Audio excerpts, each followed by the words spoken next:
नमस्ते,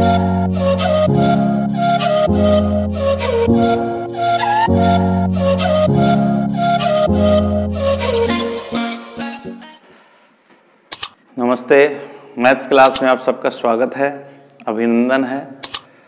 प्रायिकता अपना चैप्टर चल रहा था।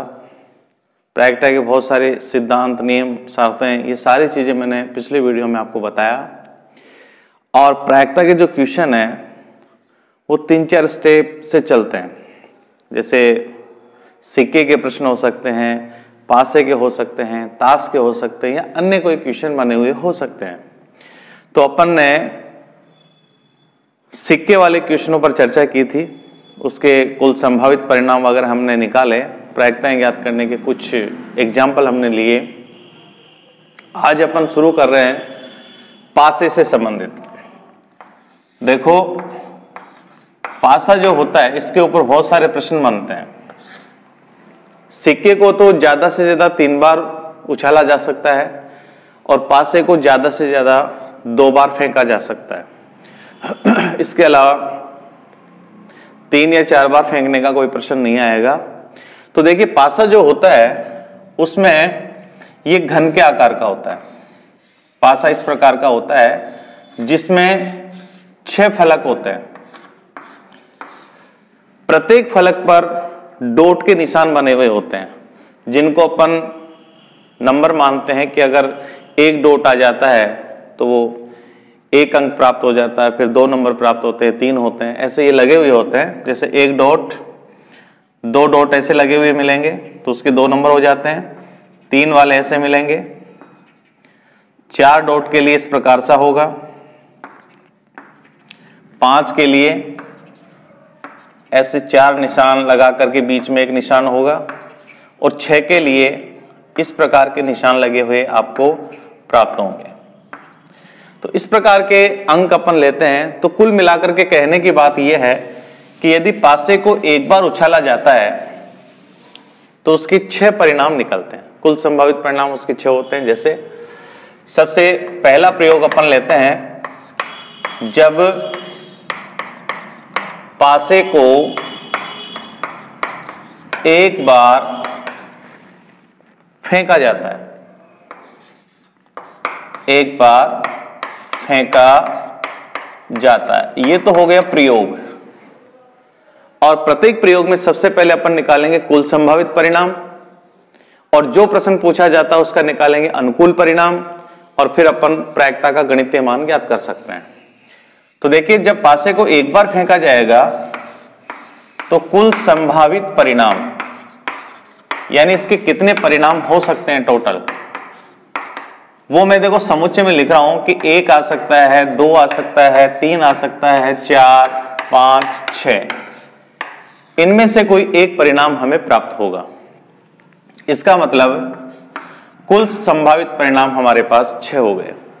अब अगर कोई प्रश्न पूछा जाएगा तो हम उसका अनुकूल परिणाम निकालेंगे, और अनुकूल परिणाम निकालने के बाद में फिर हम उसकी प्रायिकता ज्ञात करेंगे। तो प्रायिकता का जो फार्मूला हमें मिला वो हुआ, किसी भी प्रयोग या जो घटनाएं घटित होगी उसका अनुकूल परिणाम बटे कुल संभावित परिणाम। तो इसके देखो 1-2 एग्जाम्पल अपन लेकर के देखते हैं। जैसे मान लो प्रश्न पूछा गया कि एक पासे को एक बार फेंका गया तो विषम अंक आने की प्रायिकता ज्ञात कीजिए। तो हम क्या करेंगे, विषम अंक आने का अनुकूल परिणाम निकालेंगे। आने का अनुकूल परिणाम। तो देखिए, विषम अंक कौन कौन से होते हैं जिसमें 2 का भाग नहीं जाए। तो विषम अंक हो गया 1, 3, 5। तो यहां पर अपन समुच्चय में लिख सकते हैं 1, 3, 5, और इनको यदि अपन काउंट करेंगे तो अनुकूल परिणाम हमें 3 प्राप्त होंगे। तो अनुकूल परिणाम 3 हो गए, संभावित परिणाम 6 हो गए, तो हम प्रायिकता ज्ञात कर सकते हैं।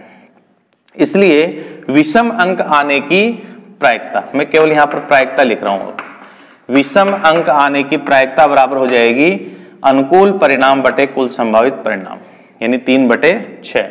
तो 3 एकम 3, 3 दूनी 6। तो इसकी प्रायिकता हमें मिलेगी 1/2। तो प्रायिकता को अपन पीई लिख सकते हैं। तो पीई बराबर 1/2 2 प्राप्त हो जाएगी। इस प्रकार अपन ये प्रश्न करेंगे। अब देखिए यही प्रश्न थोड़ा चेंज हो सकता है।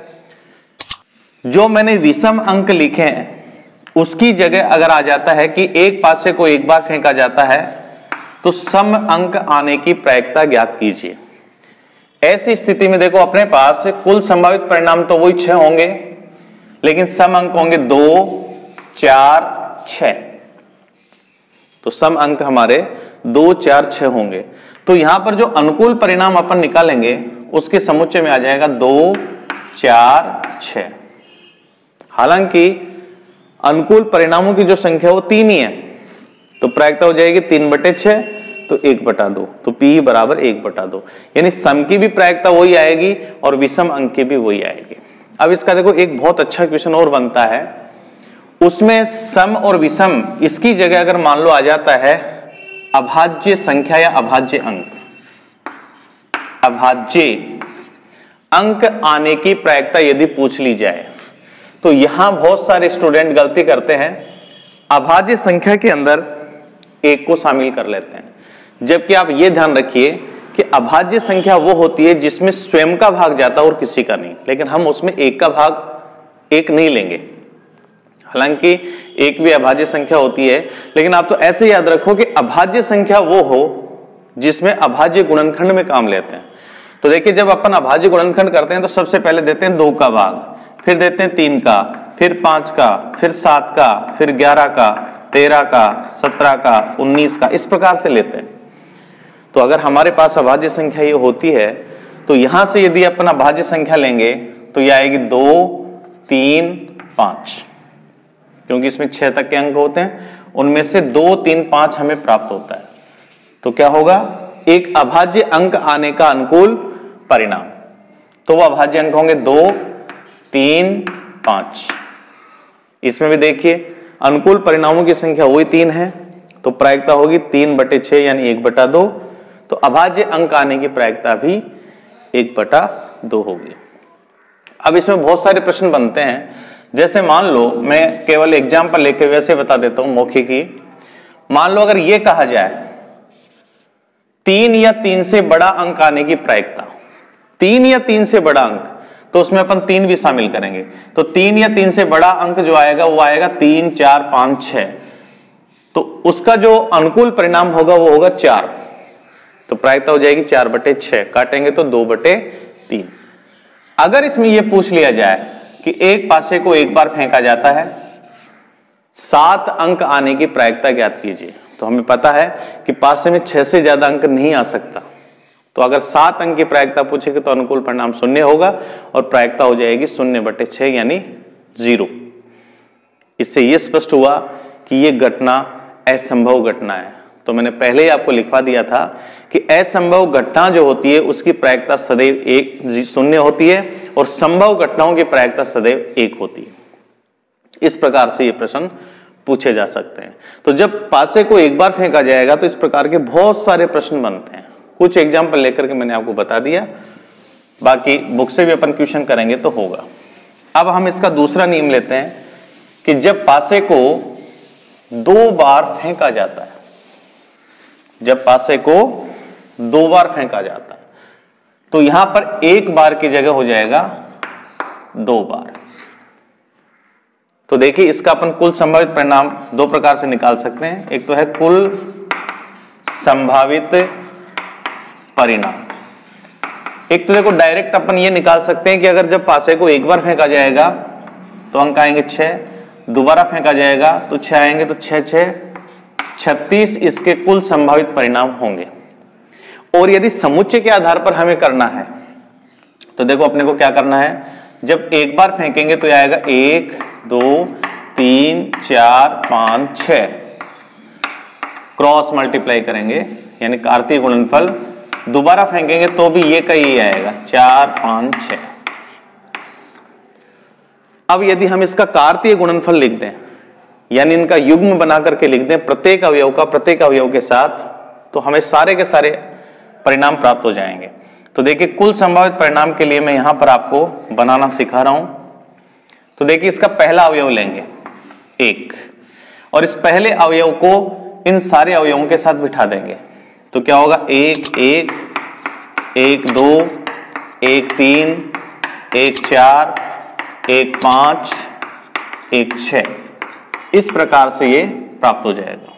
ऐसे अब दूसरा अवयव लेंगे तो ये होगा 2 1 2 2 2 3 2 4 2 5 2 6। ऐसे ही तीसरा अंक लेंगे तो 3 1 3 2 3 3 3 4 3 5 और 3 6। फिर चौथा अंक लेंगे 4 1 4 2 4 3 4 5 4 4 4 5 और 4 6। ऐसे ही पांचवा अंक लेंगे तो ये होगा 5 1 5 2 5 3 5 4 5 5 5 6। फिर लास्ट लेंगे छठवां अंक तो ये होगा 6 1 6 2 6 3 6 4 6 5 और 6 6। ऐसे करके अगर इनको अपन काउंट करें तो ये 36 परिणाम निकलेंगे। अब 36 परिणाम क्या होंगे ये हमें इस समुच्चय में दिखाई दे रहा है। अब देखिए इसमें दो चीजें विशेष ध्यान रखना। कई बार ये पूछा जाता है कि एक पासे को 2 बार उछाला जाता है या 2 पासों को एक साथ उछाला जाता है। प्रयोग एक ही है। दोनों पासों पर अंकों का योग 2 पूछ सकता है, 5 पूछ सकता है, 7 9 13 कितना भी पूछ सकता है। तो उसके लिए देखो मैं आपको क्लियर कर दूं एक बात कि जब 2 पासे होंगे तो उसका कम से कम यानी छोटे से छोटे 2 पासों के अंकों का योग 1 1 यानी 1 + 1 2 हो सकता है। इससे कम इसका योग नहीं होगा क्योंकि एक पासे पर अगर 1 आए तो दूसरे पर 0 आना संभव नहीं है या दोनों पर 0 आना संभव नहीं है। इसलिए अगर 1 पर 0 आए तो 1 नहीं हो सकता योग, तो 1 भी नहीं हो सकता, 0 भी नहीं हो सकता। कम से कम उसका योग आएगा 2। और ज्यादा से ज्यादा के लिए देखो कि 2 पासों के ऊपर अंकों का योग ज्यादा से ज्यादा 6 6, दोनों पर अगर 6 6 अंक आ जाए तो अधिक से अधिक उसका योग हो सकता है 6 + 6 यानी 12। तो यहां से हमें 2 लिमिट मिल गई। 2 पासों के अंकों का योग कम से कम 2 हो सकता है और अधिक से अधिक 12 हो सकता है। 12 से ज्यादा नहीं आएगा। कई बार यह प्रश्न पूछा गया बोर्ड में कि एक पासे को 2 बार उछाला गया, अंकों का योग 13 आने की प्रायिकता ज्ञात कीजिए। तो हमें पता है पहले से ही कि 12 से ज्यादा अंकों का योग नहीं हो सकता। तो 13 अगर प्रश्न पूछा जाता है तो अंकों का योग 13 आने की जो प्रायिकता होगी वो 0 होगी। अर्थात क्या सिद्ध हुआ कि ये असंभव घटना है और असंभव घटना की प्रायिकता सदैव 0 होती है। या फिर आपसे ये पूछ लिया जाए कि अंकों का योग 1 आने की प्रायिकता बताओ, 0 आने की प्रायिकता बताओ, तो अंकों का योग 2 से कम नहीं हो सकता। अतः वह भी घटना असंभव है। कई बार प्रश्न पूछा जाता है कि 2 पासों को एक साथ फेंका गया, समान अंक आने की प्रायिकता। तो देखो समान अंक आएंगे 1 1 2 2 3 3 4 4 5 5 6 6। तो अनुकूल परिणाम हो जाएंगे 1 2 3 4 5 6। तो प्रायिकता हो जाएगी 6/36 यानी 1/6। इस प्रकार से बहुत सारे ढेर सारे प्रश्न इसके बनते हैं। इनकी चर्चा अपन अगले वीडियो में करेंगे और फिर अपन पासे के हर फेंक के एक बार फेंका जाता है या 2 बार फेंका जाता है उसके जितने भी क्वेश्चन बनते हैं अपने बुक में हैं या अन्य बनते हैं उनका अभ्यास अपन अगले नए वीडियो में करेंगे। तब तक के लिए नमस्कार, धन्यवाद और स्वस्थ रहें और सुरक्षित रहें।